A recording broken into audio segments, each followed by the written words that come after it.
on est sur Android Marshmallow. Hein. Ouais. On est sur une nouvelle interface un petit peu qui a été un peu plus soignée, un peu plus léchée. Par exemple, on peut voir ici dans les raccourcis. Avant, vous pouviez avoir sur Samsung l'habitude, par exemple, de rester appuyé longtemps sur le Wi-Fi pour accéder à plus de paramètres. Là, on va avoir la petite flèche ici, et juste en appuyant, hop là, on va voir apparaître tous les petits réseaux. Et si ensuite je veux rentrer plus loin, là, je fais plus de réseaux.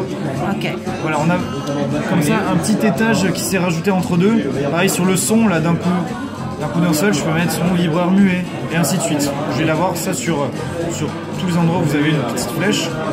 On a par exemple aussi le filtre de lumière bleue qui est nouveau, là, qui va vous permettre, alors là le soleil s'est couché donc c'est bon, qui va vous permettre de limiter l'émission de lumière bleue.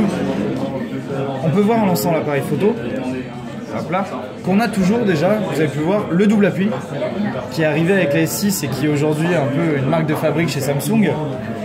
Moi honnêtement, depuis que j'ai ce réflexe, j'utilise plus du tout l'icône à l'appareil photo. Je pense que je ne l'ai plus jamais utilisé, puisque là on va appuyer le double appui où qu'on soit, sur la home, appareil photo, téléphone verrouillé, dans une appli, on va le lancer instantanément. Petite nouveauté, maintenant en faisant un double appui dans l'appareil photo, alors attention, je vais passer de l'autre côté, je vais passer sur le selfie. Voilà. Et en passant voilà, un double appui, je vais passer d'un sens à l'autre.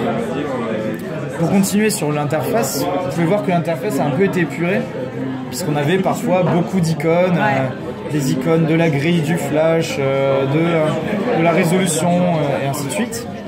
Là, on va avoir simplifié tout ça et on va naviguer avec des swipes. Swipe de haut en bas, on va passer d'une caméra à l'autre. Swipe de droite à gauche, on va avoir les filtres.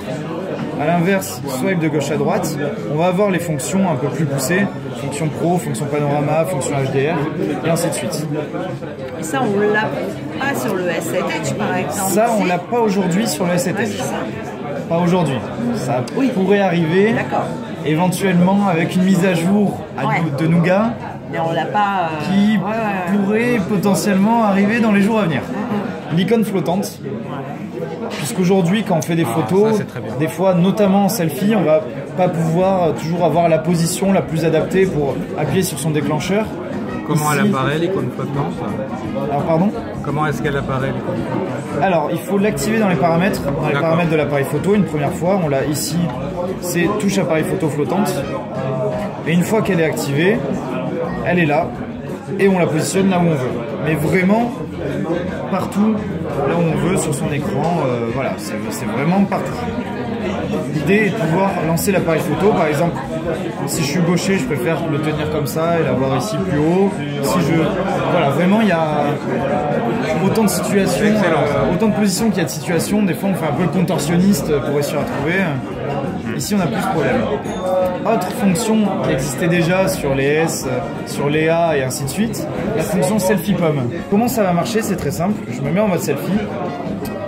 Et là, je vais tout simplement mettre la paume de ma main à l'écran. Une fois qu'il détecte la paume de la main, 2 secondes après, il prend la photo.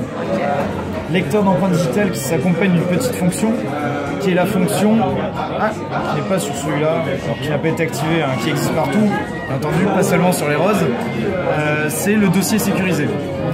Le dossier sécurisé, comment il faut l'avoir en tête? C'est un peu un coffre-fort à l'intérieur de votre smartphone. Ou alors on peut l'imaginer aussi comme un smartphone dans le smartphone.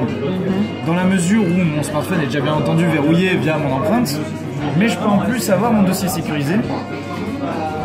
Alors là bien sûr il n'a pas été paramétré, mais dans mon dossier sécurisé, je vais pouvoir mettre des infos, des données, du style des photos, des vidéos, ou alors même des applications qui vont fonctionner seulement dans cet univers. C'est-à-dire que si je prends mon téléphone, je le déverrouille, je vous le donne, vous allez pouvoir naviguer dans ma galerie, mais vous ne trouverez jamais ce qu'il y a dans le dossier sécurisé. Là, il faut y retourner, se reloguer une seconde fois, exactement, et il est protégé. à Donc savoir. on Mais... saisit un mot de passe ou Alors, il y a plusieurs solutions, Ouais. soit mot de passe, soit via l'empreinte. Ok. Sur voilà, il y a D'accord.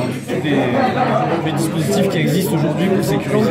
typiquement les applis qui nous servent à acheter, à réserver, Par exemple, on peut les mettre là-dedans. Par exemple, alors on peut imaginer plein de situations, mais si on a un téléphone pas verrouillé pour par exemple le prêter de temps en temps à ses enfants, qui jouent un petit peu, mais qu'on veut pas qu'ils puissent aller sur, alors il faut en citer plein, Amazon, Cdiscount, rue du commerce, et ainsi de suite, pour pas n'en citer qu'un.